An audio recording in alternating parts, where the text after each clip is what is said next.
Simba the same like Simba's type incredible. of way, man. Yeah, Could Simba's rap an his alien. ass off. Simba's a great mind too, man. Yeah. That motherfucker's podcasting. He's hanging out with Gilbert Arenas. I loved what he said here. About Adin Ross? Yeah. Oh yeah, Adin Ross is. I don't know what's happening. But just like he's just in general, like why the fuck are you talking about that?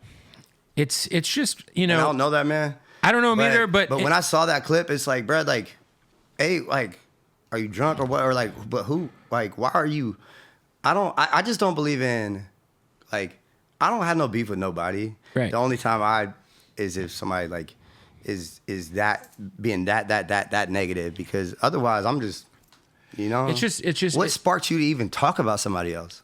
Yeah, to me, it's like we've had this weird 3 or 4 years where like there's been like and obviously you and I are both white guys in hip hop, so we're guessing the culture. It is what it is, but there's been like this weird mixture of worlds where it's like all of a sudden there's these characters who have followings online who whatever they say, because of how many people follow them or how famous they are, there's coverage, which gives it some sort of merit to certain audiences. And you're like, yo, like, I said earlier, I said, I saw, and I'm cool with the Nelk Boys, but I saw Kyle from the Nelk Boys talking to Adin Ross about Kendrick Lamar and his album.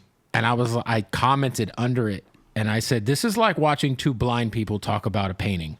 Because these motherfuckers have no idea what they're talking about. Like, what are we even doing here? And like, that's not to take, obviously. But it's in an interesting time in the world where you talk about coverage, you talk about, because mainstream media or radio or television doesn't exist in the same way.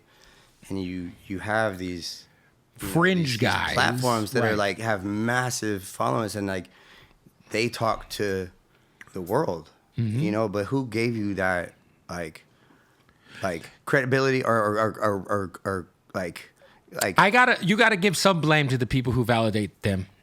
Yeah. And I gotta give blame to Drake and all those guys because instead of Drake going and sitting down with like a hip hop platform or even someone like Academics, however you feel about Academics, Drake should have went and sat with Academics before he went on fucking Adin Ross's stream. I mean that with all due respect, but it just is what it is. So there are people who do validate those guys because they deem their following big enough to put whatever they feel about whatever to the side to go sit down and shoot the shit online. So there are people who have validated those folks, and you got to kind of look at them and be like, hey, why not go sit with Kai Cenat or fucking DDG or anybody who's like not a fucking goofball? Like, anyway, I say all that to say that. Yeah.